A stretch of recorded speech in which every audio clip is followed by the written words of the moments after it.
वाराणसी में सुन्नी वक्फ बोर्ड ने जिस उदय प्रताप कॉलेज की जमीन पर अपना कथित दावा किया था, सोशल मीडिया के चलते जिस पर नमाजें बड़ी तादाद में शुरू हो गई और जहां पर कॉलेज के छात्रों ने भी खूब हंगामा किया, दरअसल वो पूरा मामला ही एक तरीके से फेक निकल गया है। यानी कि अब सुन्नी बोर्ड का ये दावा था ही नहीं। क्या है ये पूरा मामला, हम आपको ये बताएंगे कि कैसे सुन्नी बोर्ड ने इस पूरे मामले से अपना पल्ला झाड़ लिया है और अब क्या वो कॉलेज पूरी तरीके से कॉलेज की संपत्ति ही है या फिर अभी भी वक्फ का कोई दावा है, समझेंगे। इसके अलावा संभल को लेकर सियासत पार्टियों की एक तरफ, लेकिन समाजवादी पार्टी ने कैसे कांग्रेस पार्टी पर सवाल उठाए हैं, किसी और ने नहीं बल्कि खुद राम गोपाल यादव ने क्या कहा है, हम ये समझेंगे। और लखनऊ के एक मैरिज हॉल में लखनऊ यूनिवर्सिटी के छात्रों ने शादी में घुसकर जो हंगामा काटा, जबरन खाना खाया, उसमें क्या हुआ, डकैती का केस दर्ज हुआ है। ये खबरें आज का यूपी में। नमस्कार, मैं हूं कुमार अभिषेक, आप देख रहे हैं यूपी तक। हम हाजिर अपना न्यूज शो आज का यूपी लेकर। तो आज सबसे पहले बात करेंगे वाराणसी की और वाराणसी के उस कॉलेज की जमीन की जिस पर सुन्नी वक्फ बोर्ड के कथित दावे के बाद से ही पिछले कई दिनों से हंगामा और हलचल मचा हुआ है। उदय प्रताप कॉलेज है, तकरीबन 120 साल पुराना ये कॉलेज है। 2018 में एक नोटिस इस कॉलेज के पास आता है कि आपकी इस चार दीवारी के भीतर जो मजार है और जो मस्जिद बन गई है वो सुन्नी वक्फ बोर्ड की जमीन है। और देखते ही देखते ये नोटिस वायरल हो जाता है और इस वायरल नोटिस के बाद इस तरह के दावे सामने आते हैं कि ये कॉलेज की पूरी जमीन ही वक्फ बोर्ड की मिल्कियत है। और उसके बाद शुरू हो जाती है एक नई बहस कि क्या सचमुच वक्फ बोर्ड जहां उंगली रख देता है ये उसकी जमीन हो जाती है। ये एक क्लासिक एग्जाम्पल है। हम इसलिए कह रहे हैं क्योंकि 2018 में सुन्नी वक्फ बोर्ड ने एक नोटिस उदय प्रताप कॉलेज को भेजा और उसमें ये पूछा गया कि ये जो मस्जिद जो पहले कभी मजार हुआ करती थी, ये आपकी चार दीवारी के भीतर है, ये वक्फ की जमीन है। उसके बाद से ये मामला शांत हो गया। 2024 यानी कि 6 साल के बाद अचानक से एक दिन यही जो नोटिस है ये वायरल होता है। सोशल मीडिया पर ये वो नोटिस वायरल होता है और उसके बाद दावे होने लगते हैं कि इस कॉलेज को वक्फ बोर्ड ने अपनी जमीन बता दी है। कई दिनों तक इस पर सस्पेंस बना रहता है कि आखिर क्या हो रहा है, क्योंकि इस वक्त वक्फ बोर्ड को लेकर देश भर में तरह तरह की चर्चाएं चल रही हैं। वक्फ बोर्ड को लेकर के बाकायदा जेपीसी बनी हुई है। हर जमीन पर जहां वक्फ बोर्ड की नोटिस आ रही है उसकी चर्चा शुरू हो रही है। तो 2018 का जब ये नोटिस वायरल हुआ, उसी के बाद यहां पर बड़ी तादाद में पिछले शुक्रवार को नमाजी नमाज अदा करने पहुंच गए। ये भी सोचने या पूछने की जहमत नहीं उठाई कि क्या सचमुच ये पूरी जमीन या इसकी जमीन वक्फ बोर्ड की है या नहीं है। 500 से ज्यादा नमाजी बताए गए सिर्फ एक सोशल मीडिया के इस पोस्ट के वायरल होने के बाद कि ये कॉलेज की जमीन वक्फ की है।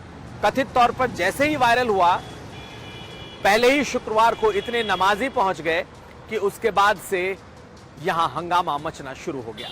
इस कॉलेज के छात्रों ने तब अपना दूसरा मोर्चा खोला और उन्होंने ऐलान कर दिया कि अगर इस तरीके से कॉलेज की जमीन पर दावा ठोका जाएगा, वहां नमाजें होंगी, तो फिर हम भी इसका प्रतिकार करेंगे। और अगले मंगलवार को यानी कि उसके बाद वाले मंगलवार को छात्रों ने यहां पर हनुमान चालीसा पढ़ने का ऐलान कर दिया। तो पहले शुक्रवार को नमाज हुई बड़ी तादाद में और मंगलवार को फिर बहुत बड़ी तादाद में छात्र पहुंच गए जो कि उस मजार के पास हनुमान चालीसा पढ़ना चाहते। तो ये तो पूरा घटनाक्रम हुआ, लेकिन सच्चाई क्या है? अगर आप सच्चाई जानेंगे तो आपको भी लगेगा कि कैसे इन दिनों सोशल मीडिया का एक पोस्ट इतना बड़ा बवाल करा सकता है। दरअसल आज सुन्नी वक्फ बोर्ड ने यह साफ कर दिया और बकायदा अपने उस नोटिस के जवाब में कॉलेज से दी गई कॉपी और इसके अलावा सुन्नी वक्फ बोर्ड ने अपनी तरफ से जो उस जमीन को लेकर बातें कही, ये दोनों लेटर सरकार और उस कॉलेज प्रशासन के पास पहुंच चुका है। सुन्नी वक्फ बोर्ड ने बताया कि 2018 में किसी ने पूछा था कि इस कॉलेज के भीतर एक मजार है, इस मजार को सुन्नी वक्फ बोर्ड अपने वक्फ बोर्ड के अंदर ले ले और उसको लेकर कार्रवाई करे और उसी बाबत ये नोटिस कॉलेज को जारी किया गया। लेकिन कॉलेज ने तब अपने तमाम जमीन के दस्तावेज वक्फ बोर्ड को भेजे और ये बताया कि मालिकाना हक सिर्फ और सिर्फ कॉलेज का है, पूरी जमीन पर है और यही नहीं, उनके मालिकाना हक वाले जमीन पर ही ये मजार या अब हाल में बनी हुई जो मस्जिद है वो बनी हुई है। यानी कि उस मजार और मस्जिद का भी अपना मालिकाना हक उस जमीन पर नहीं है। इसके बाद सुन्नी वक्फ बोर्ड को ने अपनी तरफ से छानबीन की, जानकारी ली और वो इस बात से संतुष्ट हो गए कि पूरी जमीन इस कॉलेज की है, इसमें वक्फ की 1 इंच भी जमीन नहीं है। और लेकिन ये मामला फिर भी यूं ही पड़ा रहा। अब जबकि ये मामला खुलकर सामने आया तो इस बाबत एक पत्र जारी किया है सुन्नी वक्फ बोर्ड ने और सरकार को, शासन को और उसकी एक कॉपी बकायदा उस कॉलेज को भेज दी है, जिसमें उन्होंने अपने दावे को खत्म मान लिया है। उन्होंने ये बता दिया कि इस कॉलेज पर उनका कोई दावा नहीं है, ये सिर्फ और सिर्फ एक नोटिस भेजा गया था ये जानने के लिए कि वहां जो मजार या मस्जिद बनी हुई है क्या वो वक्फ में शामिल की जा सकती है, क्या वो वक्फ की संपत्ति हो सकती है। जब एक बार इस जमीन के कागजात पहुंचे और इस पर वक्फ बोर्ड इस बात से संतुष्ट हो गया कि उसकी कहीं कोई जमीन नहीं है, ये मामला अब खत्म हो चुका है। बकायदा जो वक्फ बोर्ड के चेयरमैन हैं उन्होंने इस बात की जानकारी यूपी तक को दी है। लेकिन एक सवाल जरूर खड़ा होता है कि क्या किसी भी जमीन पर वक्फ बोर्ड यूं ही दावा करता फिरेगा, और अगर इसी तरीके से वो दावे करेगा तो फिर जिस तरीके से एक नोटिस जो कि सोशल मीडिया पर आया उसने वाराणसी में हंगामा खड़ा कर दिया, तो क्या ये आगे भी नहीं होगा। तो खैर ये सवाल है, लेकिन पिछले कुछ दिनों से वाराणसी के इस उदय प्रताप कॉलेज में वक्फ बोर्ड के दावे पर चल रहा हंगामा अब उसका पटाक्षेप हो गया है। अब अगली खबर। तो रामगोपाल यादव ने राहुल गांधी की संभल यात्रा को फॉर्मेलिटी क्यों कहा है? रामगोपाल यादव ने क्यों कहा कि राहुल गांधी की यात्रा एक अनौपचारिक यात्रा है, एक औपचारिक यात्रा है जो कि वो संभल कूच कर रहे हैं। दरअसल संभल को लेकर के जो मुस्लिम पॉलिटिक्स है, इसके बीच में सपा और कांग्रेस दोनों के अपने दावे हैं। मुस्लिम वोट बैंक पर दोनों की नजरें हैं। संभल के मुद्दे को जोर शोर से समाजवादी पार्टी पहले दिन से उठा रही है और कांग्रेस पार्टी इसमें पीछे नहीं रहना चाहती। कांग्रेस पार्टी भी इस मुद्दे को लेकर के मुखर है। लखनऊ में भी उनके बड़े नेताओं ने यहां से संभल जाने की कोशिश की। आज राहुल गांधी भी संभल के लिए निकले, लेकिन उत्तर प्रदेश पुलिस के द्वारा रोक लिए गए। कुछ घंटों तक उन्हें रोका गया, वहां पर बातचीत हुई, वहां पर भीड़ जुटी, लेकिन फिर वापस राहुल गांधी लौट गए। ये तो हुई संभल को लेकर, संभल जाने को लेकर कांग्रेस पार्टी की बात। लेकिन आखिर इस पर रामगोपाल यादव ने यह बात क्यों कहा कि ये तो एक फॉर्मेलिटी है? क्या उन्होंने ये बोलकर राहुल गांधी की यात्रा को हल्का नहीं किया? जरूर हल्का किया, लेकिन इसके पीछे यह साफ दिख रहा है कि कांग्रेस और समाजवादी पार्टी दोनों के बीच एक कोऑर्डिनेशन कम से कम संसद और दिल्ली में नहीं बन रहा। अदानी मुद्दे पर समाजवादी पार्टी उस तरीके से मुखर या उस तरीके से कांग्रेस पार्टी के साथ खड़ी नहीं दिख रही। उसी तरीके से जब कल अखिलेश यादव संसद में संभल को लेकर बोल रहे थे, उस वक्त कांग्रेस पार्टी उतनी मजबूती से वहां पर खड़ी नहीं दिखाई दे रही। वजह क्या है? अदानी मुद्दे पर क्या उस तरीके से सपा नहीं साथ है? संभल के मुद्दे पर दोनों साथ हैं, लेकिन क्रेडिट की बात है, इसलिए दोनों अलग अलग इस पर संभल को लेकर के अपनी लाइन लेना चाहते हैं। जिस तरीके से रामगोपाल यादव ने कहा कि ये एक फॉर्मेलिटी है, इसने जरूर संदेह खड़ा कर दिया कि आखिर दोनों पार्टियों के बीच क्या सब कुछ ठीक ठाक नहीं है, क्योंकि दोनों तो गठबंधन में हैं। इंडिया गठबंधन अपनी जगह, उत्तर प्रदेश में भी इनका अपना एक गठबंधन है, लेकिन एक बड़े नेता के संभल जाने को सिर्फ फॉर्मेलिटी कह देना, ये इस बात को दिखा रहा है कि दोनों पार्टियों के बीच एक डीप डिवाइड है। सतह पर यह बहुत मुखर तौर पर नहीं आता, लेकिन जब मुस्लिम वोटों की बात आती है और उसमें भी जब क्रेडिट लेने की बात आती है तो ये साफ दिख जाता है। आप सुनिए रामगोपाल यादव ने क्या कहा है, अंदाजा लग जाएगा। पार्लियामेंट में उठा नहीं रहे, वहां जा रहे हैं। पुलिस तो वहां किसी को जाने ही नहीं देगी, तो सर लोग फॉर्मेलिटी कर रहे हैं। तो आपने देखा राहुल गांधी आखिरकार लौट गए और अब 10 तारीख के बाद ही कोई भी पॉलिटिकल डेलीगेशन जा सकेगा संभल।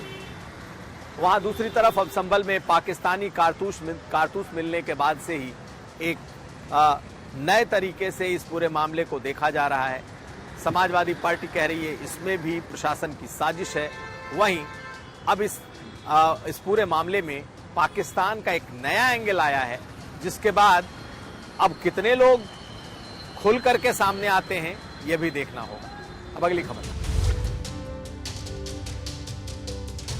तो लखनऊ की एक शादी में मुफ्त में खाने के चक्कर में लखनऊ यूनिवर्सिटी के छात्रों पर अब डकैती का मामला दर्ज हो गया है। दरअसल कुछ छात्रों ने एक शादी में मुफ्त में खाने को लेकर उस शादी में घुसे, हंगामा हुआ तो बम चल गया, हंगामा हुआ तो गोली चला दी, मारपीट हुई, शादी में व्यवधान हो गया, शादी लगभग ना ही हो पाई। लेकिन अब लखनऊ यूनिवर्सिटी के वो छात्र जिन्होंने इस काम को अंजाम दिया, अब डकैती का केस लेकर घूम रहे हैं। जी हाँ, आपने 3 इडियट्स में वो देखा होगा, एक बड़ा ही फेमस उसका सीन है जब यूनिवर्सिटी के कुछ लड़के, कॉलेज के लड़के पहुंच जाते हैं डीन के घर की एक शादी में खाने। कुछ ऐसा ही नज़ारा यहां भी दिख रहा था। 4 लड़के पहुंचे थे और 4 लड़के यूनिवर्सिटी के पास एक मैरिज हॉल में बारात के आने के पहले खाना खाने घुस गए। जब बारातियों ने पूछा तो वो कुछ बता नहीं पाए।